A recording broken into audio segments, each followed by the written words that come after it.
I started dieting from as early as 8 years old, and since then I remember being on a never-ending pursuit of weight loss until probably my mid-20s. I'm going to highlight all the mistakes that caused me quite a lot of pain over those years so you can avoid them. By the end of this video, you'll be able to see your own problems with your mindset towards dieting, the real reason why you can't be consistent with your diet no matter how hard you try, and what you need to do differently, otherwise this cycle will just continue. So my first mistakes came in my early years, and to be honest, because I was a child, there wasn't very much I could do about it, but it still happened. And that was taking the advice of those around me. The biggest reason that the way I thought about food was so fucked was because the way my mum and dad thought about food was so fucked. I grew up with a mum who'd done every single dieting trend there was in the 90s and in the noughties. She'd done all the slimming clubs. I even remember she used to do Weight Watchers, and I would know if she'd lost weight that week because she would come home with a chippy. My dad was trying to lose weight, which was pretty often. He had a different approach. He would just remove all bread and sugar from his life, and he had a golden rule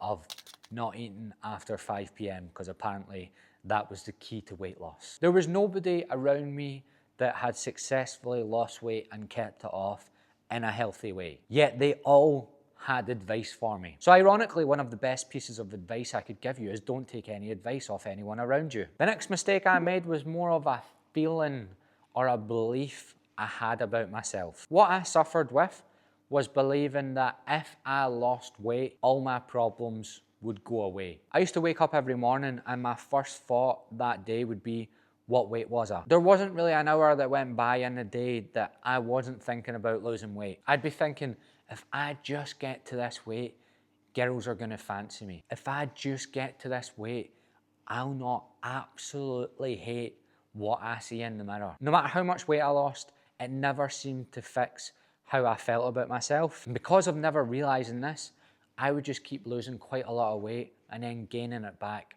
5 times quicker. So that was how I started and where my toxic dieting behaviors and habits came from. But I fell into something that broke that pattern, and then it allowed me to see all of the other mistakes I was making with my fat loss journeys. This time, I got sucked into buying a program called the Warrior Shredding Program off of a Canadian fitness influencer. It was really bad. The dieting advice in it was awful. It was all about fasting, drinking black coffee, and trying to lose fat really fast. However, it came with a gym program which was heavily focused on lifting weights. Like really focused on it. Like the gym program was actually pretty good. Up until then, I'd been to the gym with my mates before, but I'd never really followed any sort of structured plan. And this was the first time I ever managed to put more weight on the bench press, and I started to get really excited about that. I started seeing changes in my body that weight loss had never got me before. After 5 weeks, I stood on the scale, convinced that because I liked my body a bit more in the mirror, that I must weigh less on the scale. And I weighed the exact same as I did when I started the program 5 weeks before. By the way, there's a free plan in the description below. It is the easiest and simplest thing to follow in the world that will get you started in the gym. That fitness plan I bought cost me $50. You can get just the plan that is going to break you free from dieting, and it's free in the description below. That changed so much for me. It might be one of the turning points in my life because I was miserable. It allowed me to then see every other dieting mistake I'd made up until then. For example, dieting but with no time frame in mind. They were never ending weight loss pursuits. From the age of 8, I would just pick a weight that I wanted to be, that I would pluck out of my arse, and I would just be like, right, when I get to that weight, everything will be hunky-dory, I'll be really happy and I'll feel really good about myself, and I'll just keep eating less until I get there. There was zero regard for how the body works or what I was actually capable of as a human being who had never stuck to anything in his life. I also never learned to eat at maintenance. Nobody ever taught me what that was or the benefits to it. And if you never learn to eat at maintenance,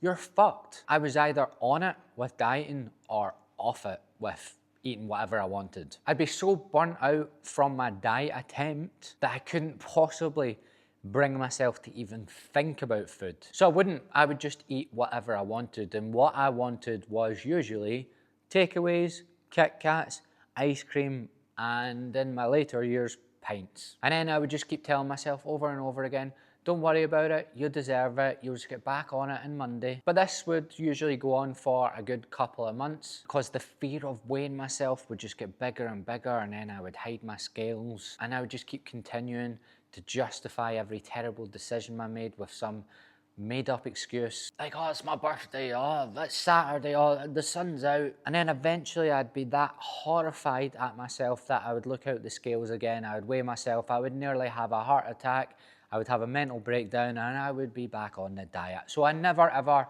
learned how to just maintain my weight. I believe I could have stopped myself from having years and years and years of misery if I just get into lifting weights a lot sooner in life. Nowadays I coach people, and I'm yet to really have a client that doesn't get interested in the gym, who can just lose a bit of weight, focus on their food and just keep it off. All my clients who have lost weight, managed to keep it off, who have liked the changes of their body, have committed themselves to getting better at lifting, and once they've started, they've never stopped. The biggest mistake that I made with dieting, and that I see other people making with dieting, is actually believing that is the fix for all and really hyper fixating on your weight instead of committing to getting good at something like lifting weights. That is why I'm on a pursuit to work with as many clients as possible so I can give them the same experience. That is why there's a free plan in the description below that you can download to get yourself started on the same journey. Now, going to the gym is obviously its own learning curve. It can give you quite a lot of anxiety, it's quite overwhelming. So I've made another video outlining all of my mistakes I made in the gym,